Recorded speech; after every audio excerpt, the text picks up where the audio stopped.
N9 TV Telugu news కి స్వాగతం. Bulletin లో ముందుగా హెడ్లైన్స్.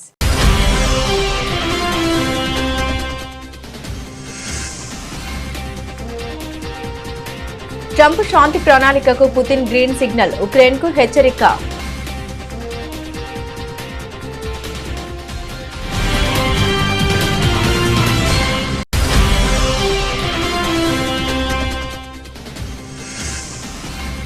శ్రీ సత్యసాయి బాబా శత జయంతి ఉత్సవాల్లో పాల్గొన్న ద్రౌపది ముర్ము, సత్యసాయి మహాసమాధిని దర్శించుకున్న రాష్ట్రపతి.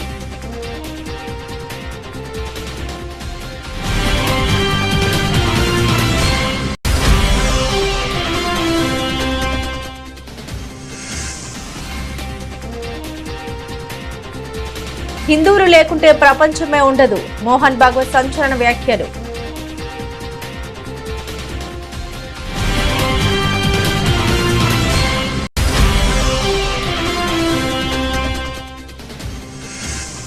శ్రీనగర్ లో ప్రారంభమైన 3వ ఎడిషన్ సిఆర్పీఎఫ్ కప్ యువతను పాల్గొనేలా చేయడమే తమ లక్ష్యమన్న సిఆర్పీఎఫ్ ఐజీ పవన్ కుమార్ శర్మ.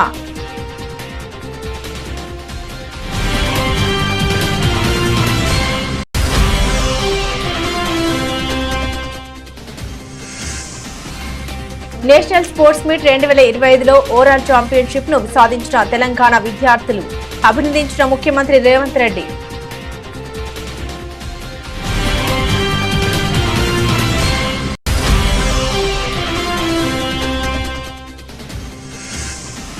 శ్రీ సత్యసాయి శత జయంతి ఉత్సవాల్లో పాల్గొన్న చంద్రబాబు, సత్యసాయి బాబా తన సందేశాలతో చాలా మందిలో పరివర్తన తెచ్చారన్న ముఖ్యమంత్రి.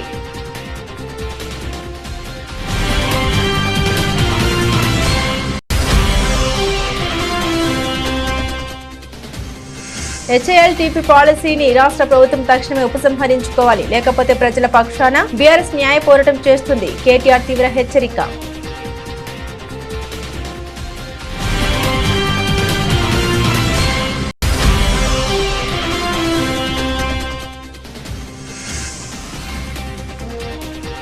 రైతులు నిలువున మోసం చేసిన కూటమి ప్రభుత్వం, మాజీ మంత్రి కాకాని గోవర్ధన్ ఆక్షేపణ.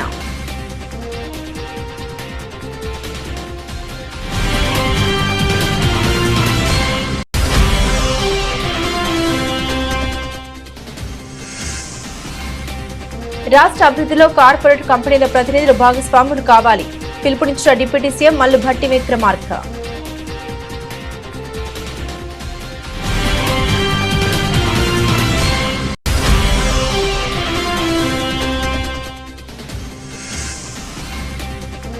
ఏపీలోని 15 ప్రధాన ప్రభుత్వ ఆసుపత్రుల్లో త్వరలో ఎన్ఆర్సీల ఏర్పాటు, వెల్లడించిన ఆరోగ్య శాఖ మంత్రి సత్యకుమార్.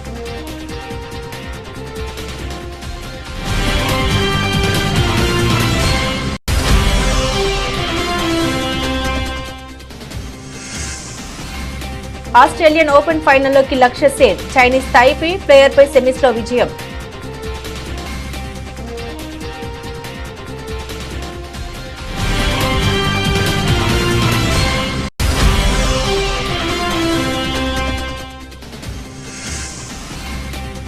టాలీవుడ్ హీరో మంచు మనోజ్ కొత్త ప్రయాణం, మోహన్ రాగం మ్యూజిక్ లాంచ్.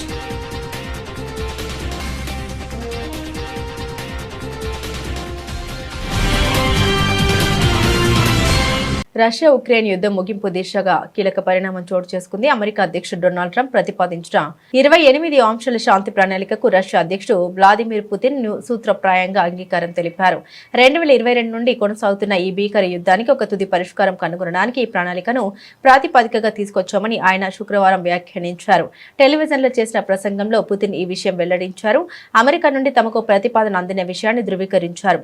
తుది శాంతియుత పరిష్కారానికి దీన్ని ఆధారంగా ఉపయోగించుకోవచ్చని నేను నమ్ముతానని పుతిన్ పేర్కొన్నారు. అలస్కాలోని యాంకరేజ్ లో జరిగిన చర్చల సందర్భంగా అమెరికా వైపు నుండి కొన్ని సర్దుబాట్లు, సౌలభ్యం చూపాలని కోరినట్లు పుతిన్ తెలిపారు. కొన్ని క్లిష్టమైన సమస్యలు ఉన్నప్పటికీ రష్యా ఈ ప్రతిపాదనకు అంగీకరించిందని ఆయన వివరించారు. అదే సమయంలో ఈ ప్రతిపాదనను ఉక్రెయిన్ తిరస్కరిస్తే తీవ్ర పరిణామాలు ఉంటాయని పుతిన్ హెచ్చరించారు. పుట్టపర్తి సత్యసాయిబాబా బోధనలు లక్షలాది మందికి మార్గం చూపాయని భారత రాష్ట్రపతి ద్రౌపది ముర్ము వ్యాఖ్యానించారు. ఇవాళ బాబా శత జయంతి ఉత్సవాల్లో ముర్ము పాల్గొన్నారు. ఈ సందర్భంగా సత్యసాయి సమాధిని దర్శించుకుని ప్రత్యేక పూజలు చేశారు. చేశారు. పుట్టపర్తికి వచ్చిన రాష్ట్రపతికి సీఎం మంత్రులు ఘన స్వాగతం పలికారు. అనంతరం పుట్టపర్తిలోని పూర్ణచంద్ర ఆడిటోరియంలో నిర్వహించినటువంటి ప్రత్యేక కార్యక్రమంలో ముర్ము పాల్గొన్నారు. ఈ సందర్భంగా రాష్ట్రపతి ముర్ము మాట్లాడారు. సత్యసాయి మహాసమాధిని దర్శించుకోవడం తన అదృష్టమని పేర్కొన్నారు. ఇక విశ్వ ప్రేమకు ప్రతిరూపంగా సత్యసాయి జీవించారని కొనియాడారు. బాబా సందేశంతో కోట్లాది మంది భక్తులు మానవ సేవ చేస్తున్నారని ప్రశంసించారు. సత్యసాయి ట్రస్ట్ ద్వారా ఎంతో మందికి వైద్య సేవలు అందించారని కీర్తించారు. ఈ ట్రస్ట్ కు మనస్ఫూర్తిగా ధన్యవాదాలు తెలుపుతున్నామని ద్రౌపది ముర్ము పేర్కొన్నారు. ఆ తర్వాత మధ్యాహ్నం ఢిల్లీకి బయలుదేరి వెళ్లనున్నారు. Sri Satya Sai Baba emphasized on the belief that service to mankind is service to God. He exhorted his devotees to follow his ideal. He oriented spirituality towards public welfare. He linked spirituality with selfless service and personal transformation. Sai Baba inspired millions to follow the path of service. It is a matter of satisfaction that his devotees in so many countries are serving the underprivileged and the needy. Sri Satya Sai Baba's message of selfless love through selfless service is inspiring the Sri Satya Sai Service Organization to volunteer for service. Satya Sai Baba's message of love all, serve all, and help ever, heart never, are eternal and universal. Satya Sai Baba believed that the world is our school and the 5 human values, truth, good conduct, peace, love and non-violence are our curriculum.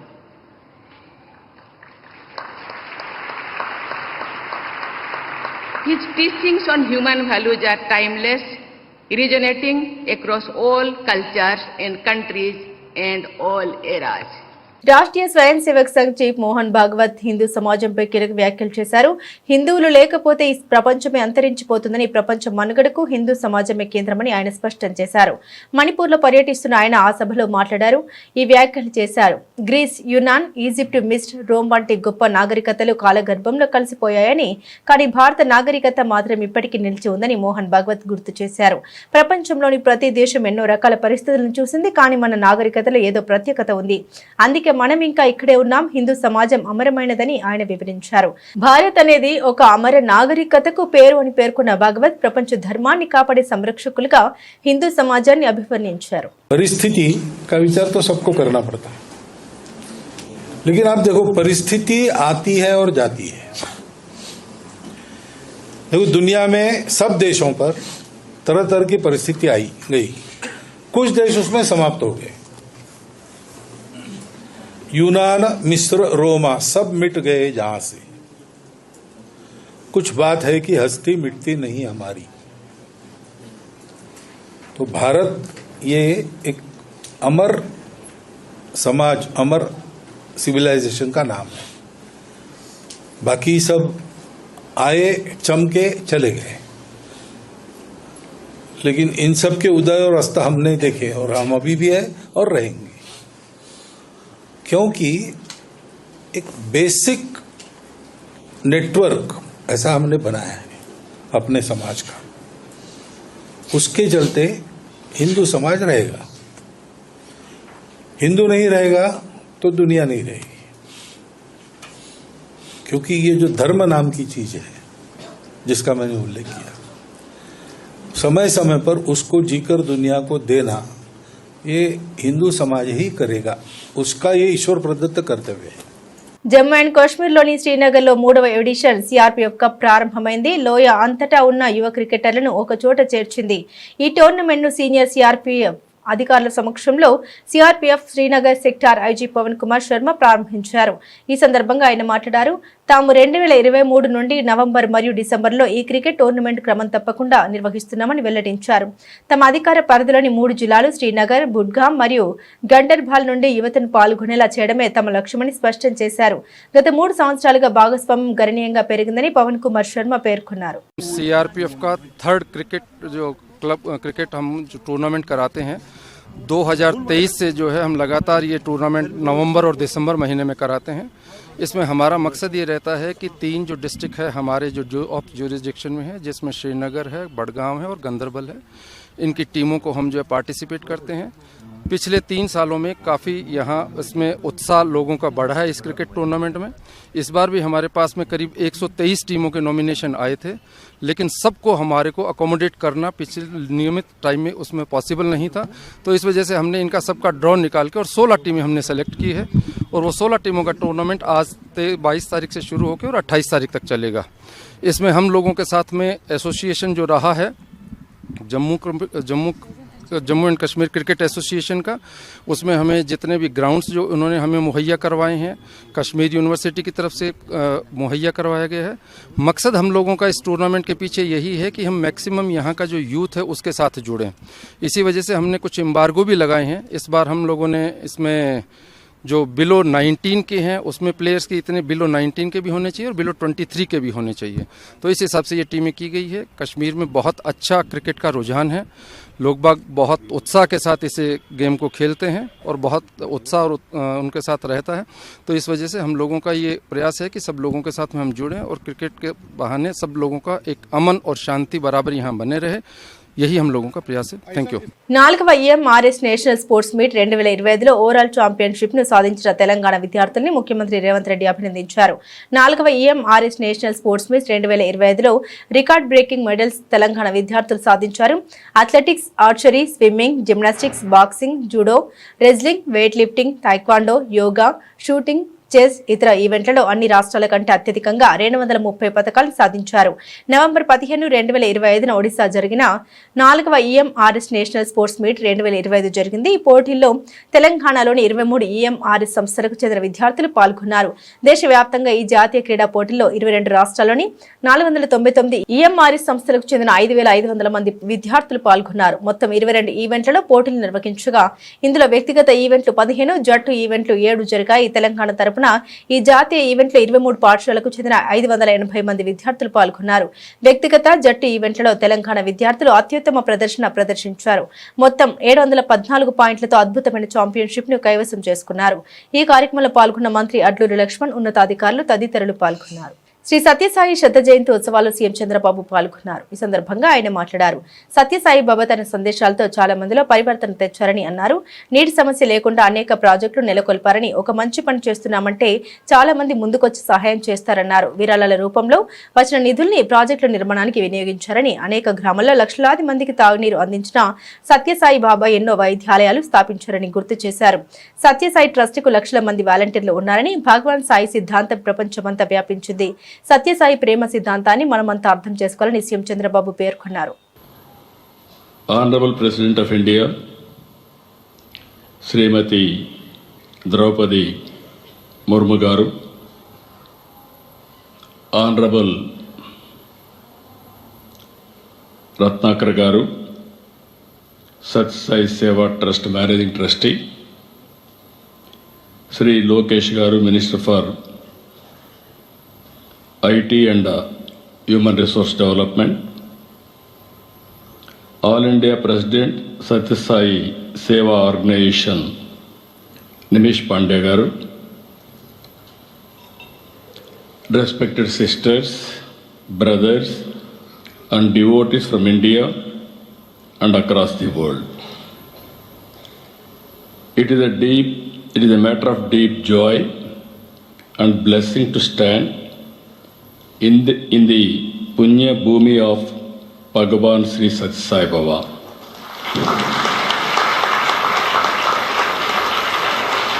This is not just a celebration of the centenary, it is a celebration of a legacy of love, service and universal peace. Rashtrapati ji, your own life journey from a humble background to the highest office in our republic is an inspiration for all of us.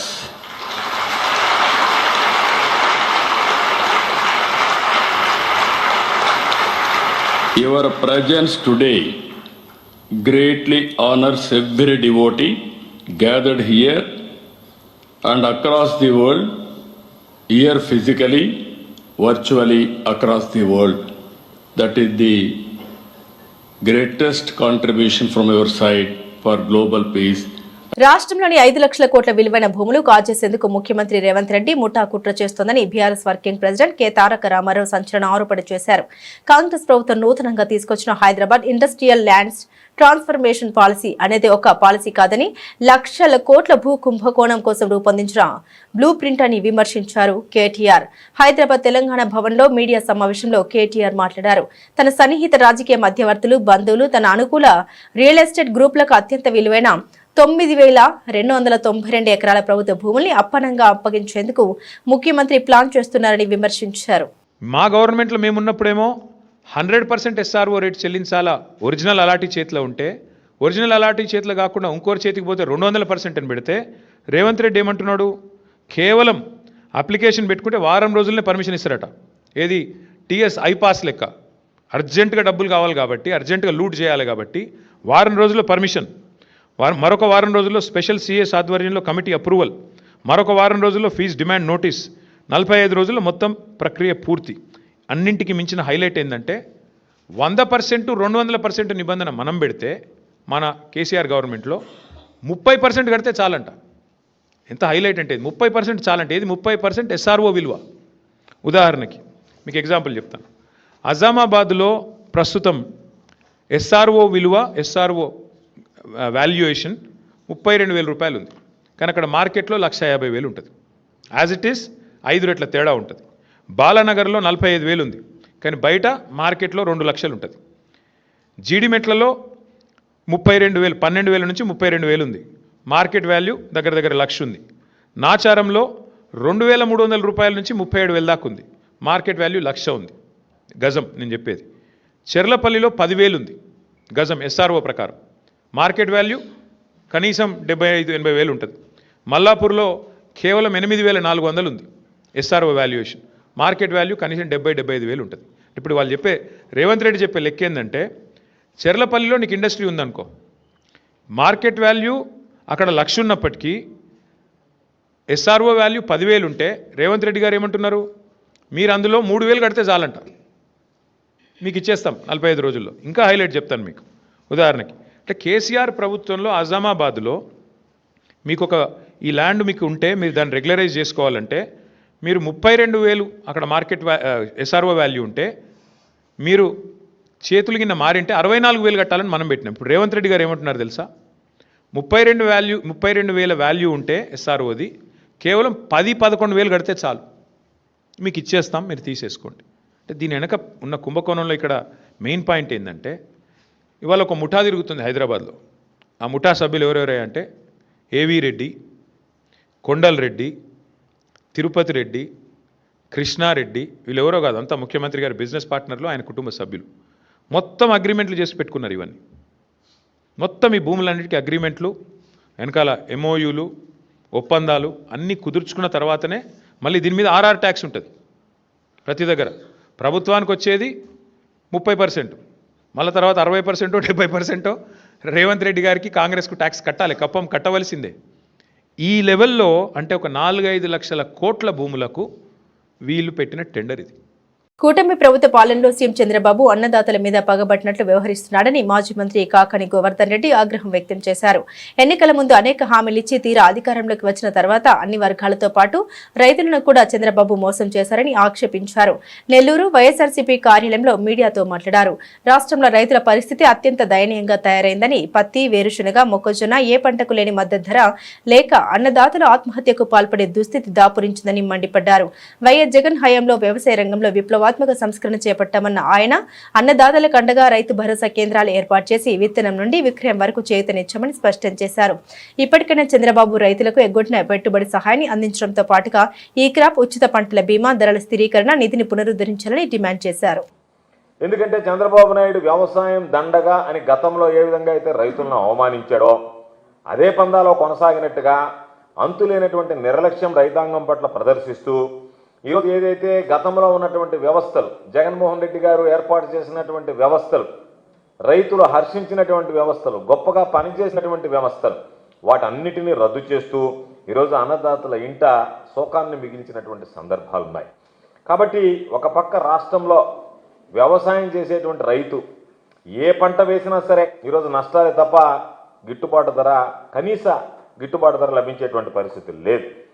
ఒక పక్క గిట్టుబాటు ధర లభించక ప్రభుత్వం నుంచి చేయూత కరువై రైతులు తల్లడిల్లిపోతున్నటువంటి పరిస్థితుల్లో అతివృష్టి, అనావృష్టి, వర్షాభావ పరిస్థితులు, ఓ పక్క రైతులు అప్పులు ఊబులో కూలుకుపోయి ఆత్మహత్యల వైపు ఈరోజు మొగ్గు చూపించేటువంటి దుస్థితి అన్నపూర్ణ లాంటి ఆంధ్ర రాష్ట్రంలో ఏర్పడడం కూటమి ప్రభుత్వ వైఫల్యం అని చెప్పి ఈ సందర్భంగా తెలియజేస్తున్నాను.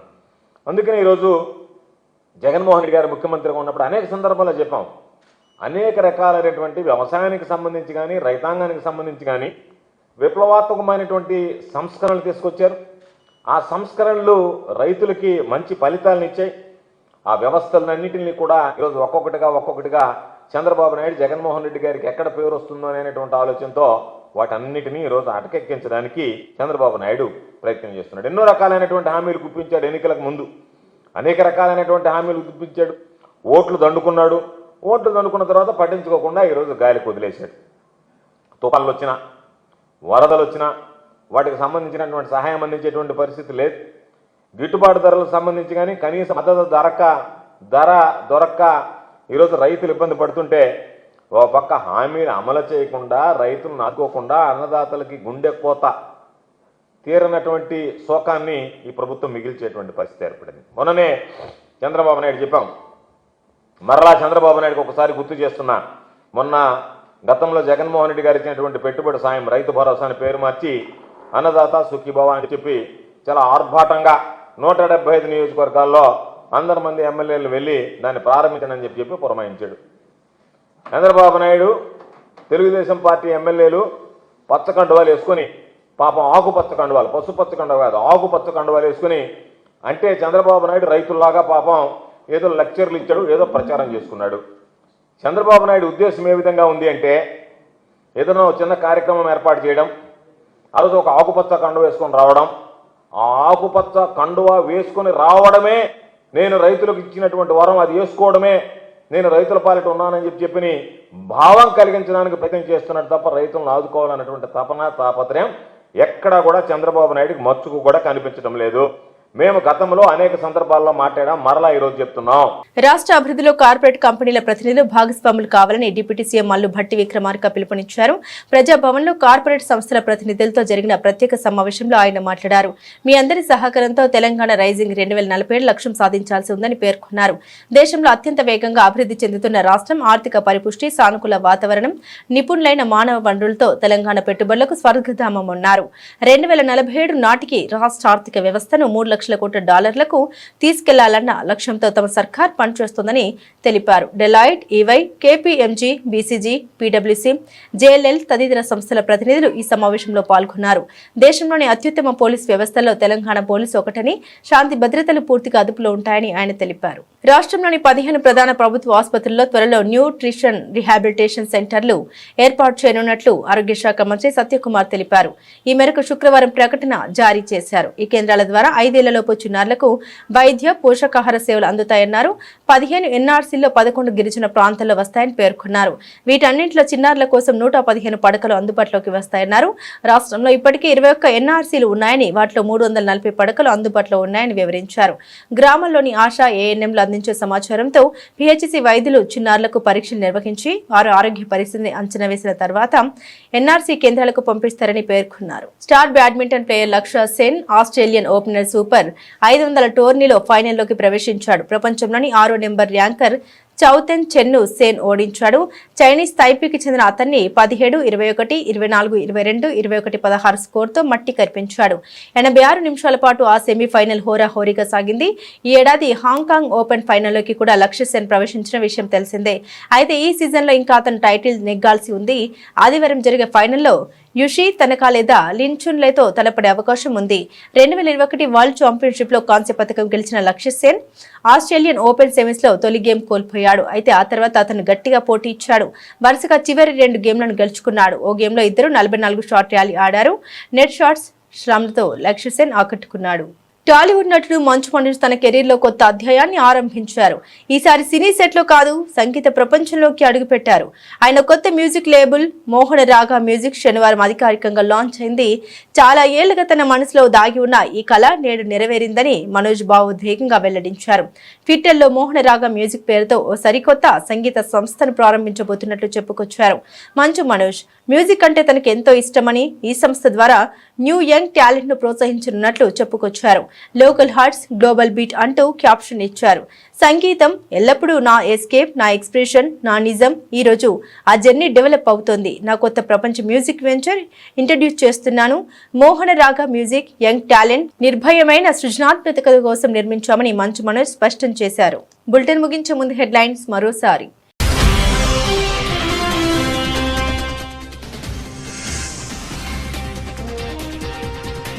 ట్రంప్ శాంతి ప్రణాళికకు పుతిన్ గ్రీన్ సిగ్నల్, ఉక్రెయిన్కు హెచ్చరిక.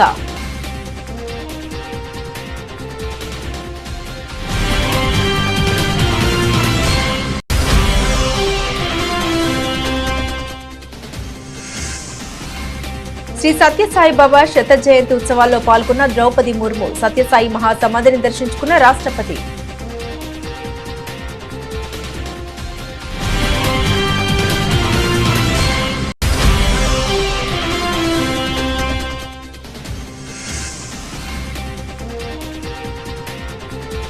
హిందువులు లేకుంటే ప్రపంచమే ఉండదు, మోహన్ భాగవత్ సంచలన వ్యాఖ్యలు.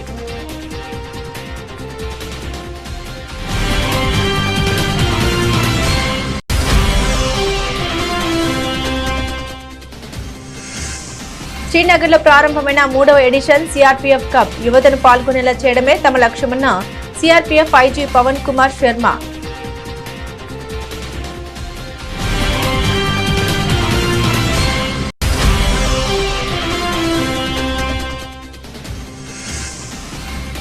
నేషనల్ స్పోర్ట్స్ మీట్ 2025లో ఓవరాల్ ఛాంపియన్షిప్ ను సాధించిన తెలంగాణ విద్యార్థులు అభినందించిన ముఖ్యమంత్రి రేవంత్ రెడ్డి.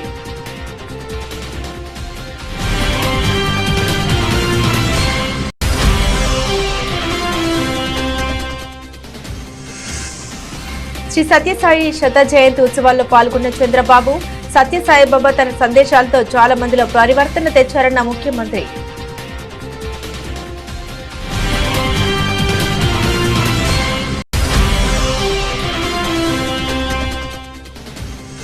హెచ్ఏఎల్-టీపీ పాలసీని రాష్ట్ర ప్రభుత్వం తక్షణమే ఉపసంహరించుకోవాలి, లేకపోతే ప్రజల పక్షాన బీఆర్ఎస్ న్యాయ పోరాటం చేస్తుంది. కేటీఆర్ తీవ్ర హెచ్చరిక.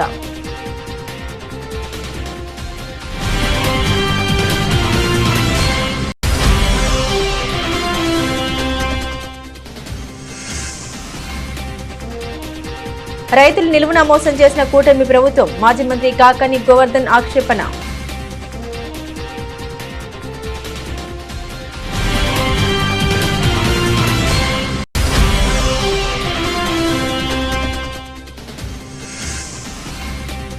రాష్ట్ర అభివృద్ధిలో కార్పొరేట్ కంపెనీల ప్రతినిధులు భాగస్వాములు కావాలి, పిలుపునిచ్చిన deputy CM Mallu Bhatti Vikramarka.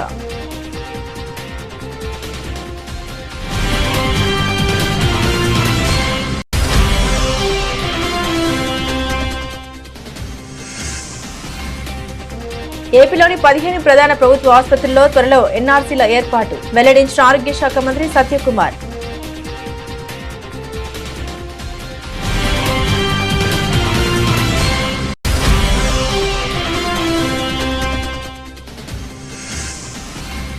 Australian open ఫైనల్లోకి లక్ష్య సేన్, చైనీస్ తైపీ ప్లేయర్పై సెమీస్లో విజయం.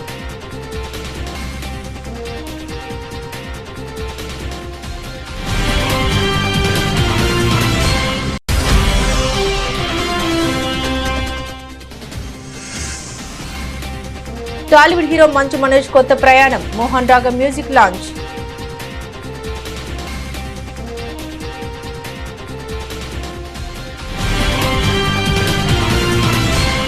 ఇవి బులెటిన్లోని విశేషాలు. తిరిగి మరో బులెటిన్తో మళ్ళీ కలుద్దాం. అంతవరకు సెలవు, నమస్కారం.